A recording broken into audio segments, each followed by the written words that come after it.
So now that we've gone over powers of complex numbers in polar form, we're going to move on to roots of complex numbers in polar form. But before we move on to roots of complex numbers in polar form, we have to remember the formula we have for powers of complex numbers in polar form, which is if you have r cis theta to the n, that is the same as r to the n cis n times theta. So when we are finding roots of complex numbers in polar form, here's an example. Find the cube roots of 8i. So in Algebra 2, Algebra 1, you've only found the roots of real numbers. Now we're finding roots of all complex numbers. So we're asked to find the cube roots of 8i. So remember, taking a root is the inverse of raising it to a power. So what I want to know is, what is a cube is third? What are the third roots of 8i? And if it says cube root, then you know we should have 3. So we know that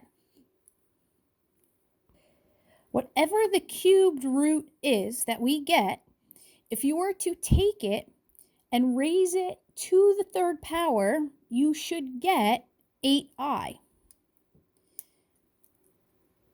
So whatever the cube roots of 8i are, okay, if I were to take whatever the cube root of 8i was, and I was to raise it to the third power, I should get 8i back. Okay, if I took the fourth root of 16, the fourth root of 16 is 2. If I take 2 and I raise it to the fourth power, I'm going to get 16. So I know that whatever the cube root of 8i is, if I raise it to the third power, that is 8i. So this right here, this cube root, is going to be a complex number. Now it's going to be a complex number raised to a power. What's the easiest way of doing complex numbers raised to a power? Looking at them in polar form. So r cis theta to the third power equals 8i. So if r cis theta is going to be my root. If I take my cube root and I raise it to the third power, it should give me 8i. So what we have here is an equation where we have two unknowns, r and theta.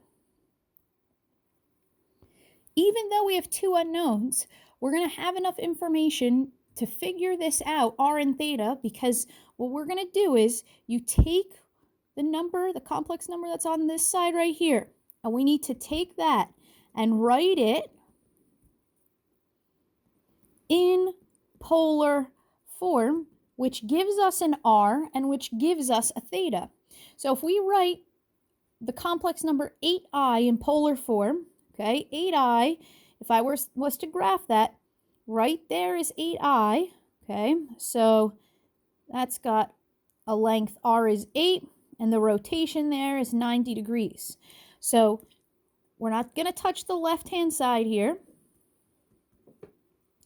And 8i is the same as 8 cis 90 degrees.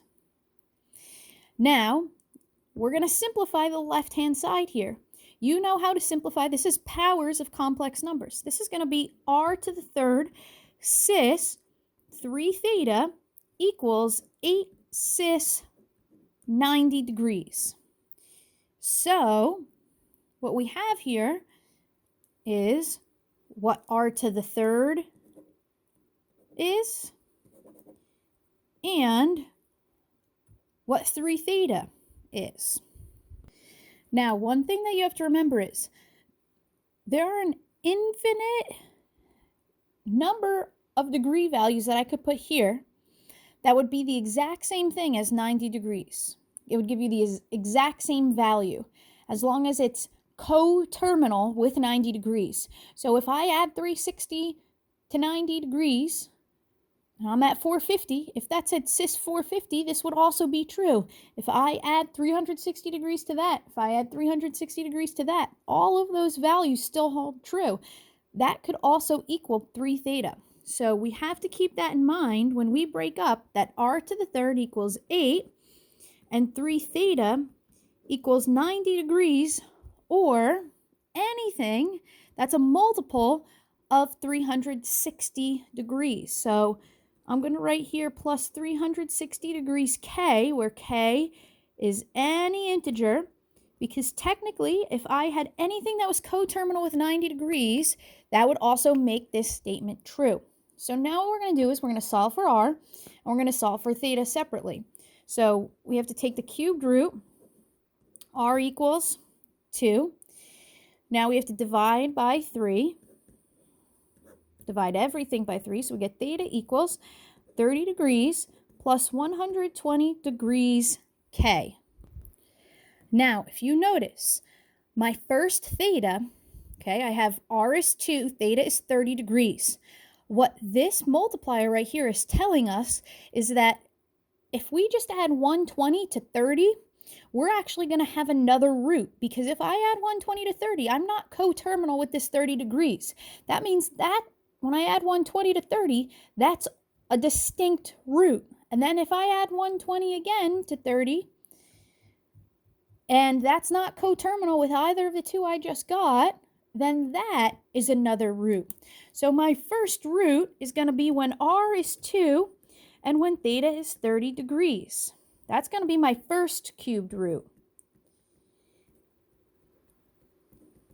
My second cube root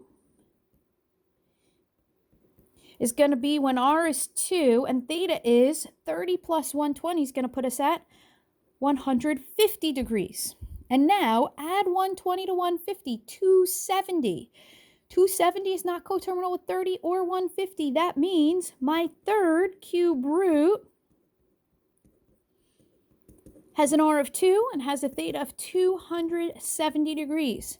Now, if I add 120 to 270, 270 plus 120 is going to put us at 390.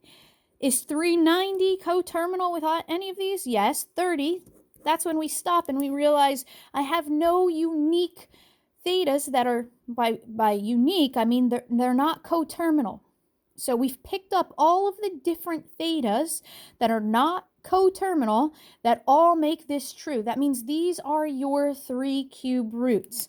So you need to write them in complex number, okay, as a complex number, all of these roots. So your first cube root is 2 cis 30 degrees. Your second one is 2 cis 150 degrees. Your third one is 2 cis 270 degrees. Now, remember, we started this problem in the standard form of a complex number, okay, 8i, or what's called rectangular form. So the last thing we have to do is just convert all of these to rectangular form. So 2 cosine 30 degrees plus 2 sine 30 degrees I.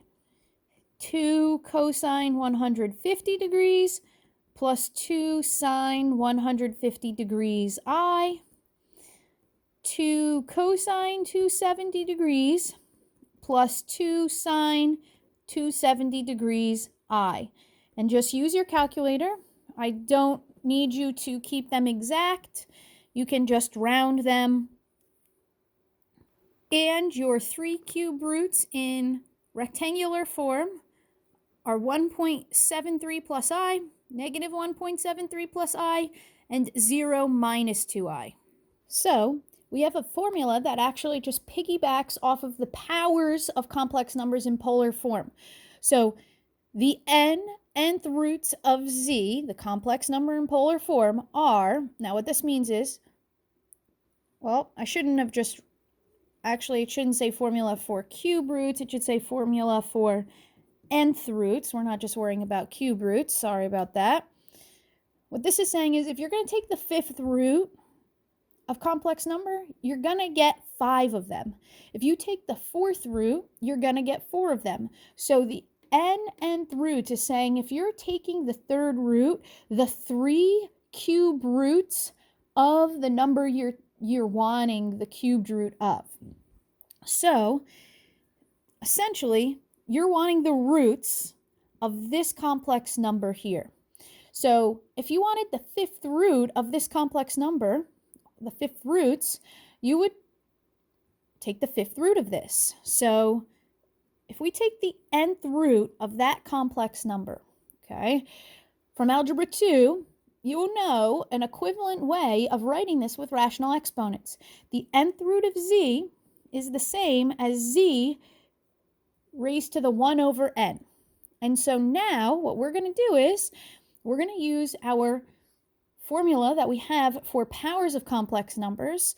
So z to the 1 over n is going to equal r to the 1 over n cis, whatever theta was, we have to divide it by n instead of multiplying it by n this time, plus, now remember what I talked about in terms of everything that's coterminal is also an answer. So plus 360k divided by n, where k is any integer up to n minus 1, which is when we know that we've gone too far. Like in the cube root problems, we ended up with that 120k. So if we add 120 3 times, we know we're going to get back to a coterminal because that's going to give us 360.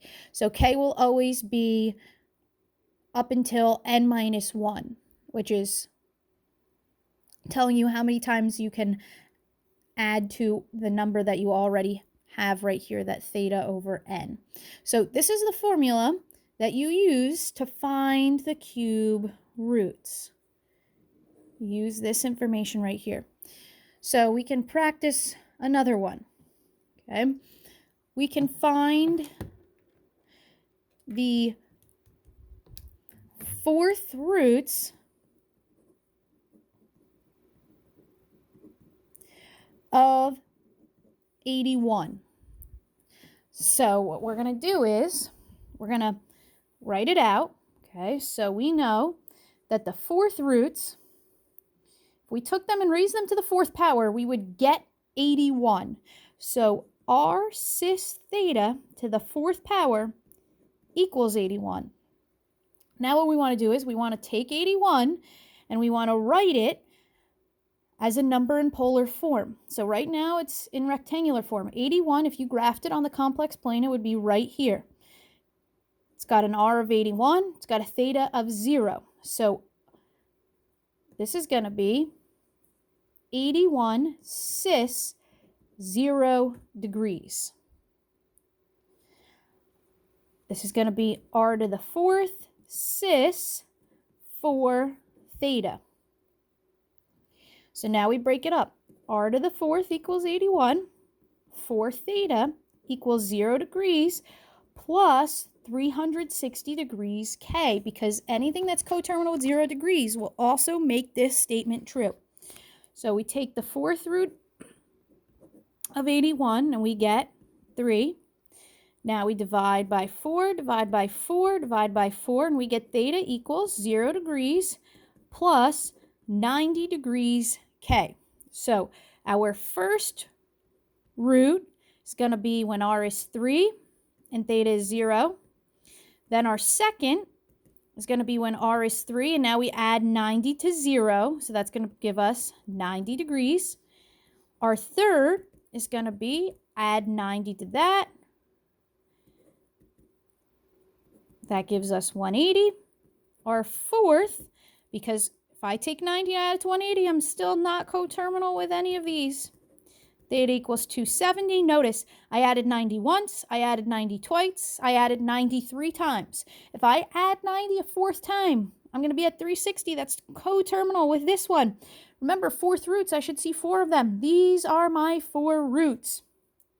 So if we write them out, in polar form, We have 3 cis 0 degrees. We have 3 cis 90 degrees. We have 3 cis 180 degrees. We have 3 cis 270 degrees.